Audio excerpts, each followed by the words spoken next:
Итак, джентльмены, наконец-то я созрел к замене ЦПУ на своем сервере. Стояли два таких, 2680, 14 ядер, 28 дредов. А теперь стоят такие, 2699А, 22 ядра, 44 дреда. Давайте посмотрим, что это нам дает. На примере сборки Postgres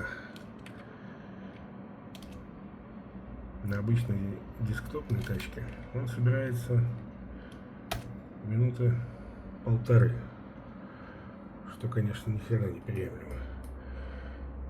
Пока компиляция идет так себе, нагрузка. О, пошел. Вот так периодически, короче. Будет еще обновление такое. Так.